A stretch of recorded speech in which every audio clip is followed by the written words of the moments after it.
Mr. Deputy Speaker, sir, I am glad I have been given an opportunity to express my view on the demand for grant for education. Now we are thinking of putting up huge dams and construction of canals. There is no doubt that these amenities will increase human welfare, but at the same time, we must see that opportunities are given to our children to rise to their fullest heights. We have been doing things in a particular way all these years, and we think it is impossible to do them in any other way. But if we are serious about education for our children, then I think that the whole problem requires a dynamic approach. I must say that our education minister has been thinking in a dynamic way so far as certain aspects of education are concerned. In this country, I think that primary education should be the basis for all other types of education. I would like to point out that it is a big problem to tackle. I am glad that a committee has been appointed to go into the question of primary education in this state and to suggest ways and means of tackling the present situation. I hope it will make recommendations which will enable us to solve the problem of primary education speedily in this state. There is another aspect to which I would like to refer. It has now become a fashion for us to say that the standards have gone down. I should like to know who has been responsible for the fall in standards. The education department is supervising educational activities. I have all praise for it. I know that all educational institutions are today manned by trained teachers. Some may say that the fault lies in the raw material. It is not at all correct.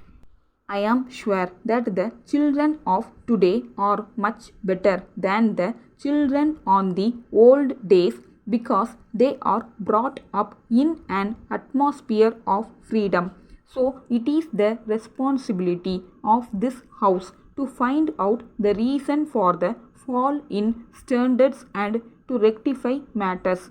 In the matter of education, I must bring to the notice of the government that there is a tendency on the part of private managements to think of education as a business proposition.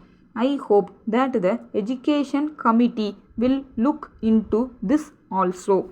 So far as the municipalities are concerned, a large part of their income is being utilized for elementary education.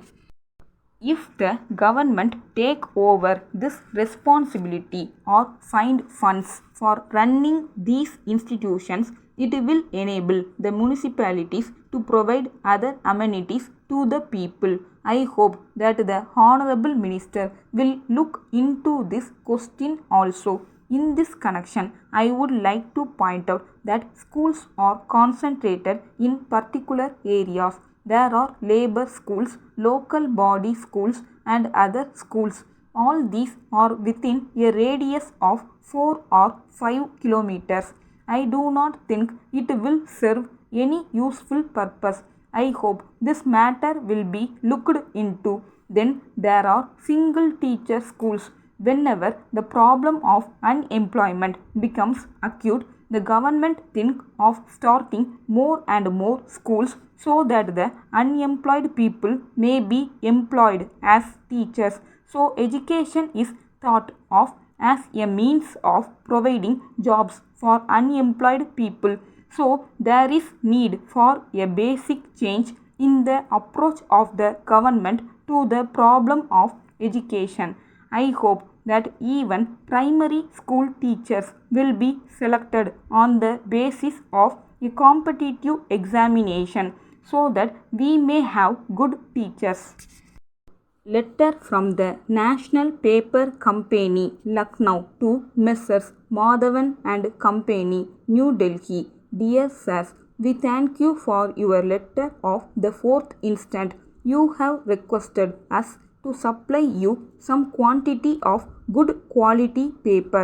At the same time, you have stated that you will pay the cost of the goods within 30 days of delivery.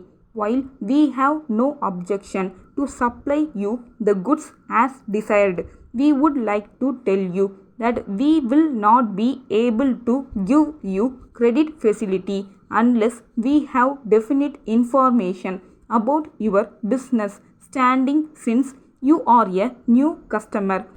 We shall be much obliged if you give us particulars about how long you have been in this business and any other particulars which will enable us to consider your order.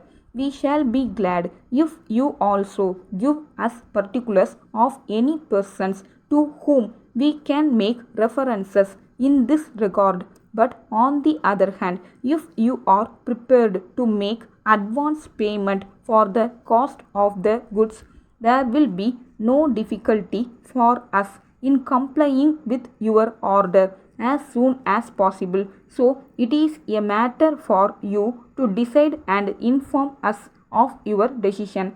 On hearing from you, we shall take a decision in the matter. We hope you will respond as early as possible so that we may take further action in the matter. Yours faithfully.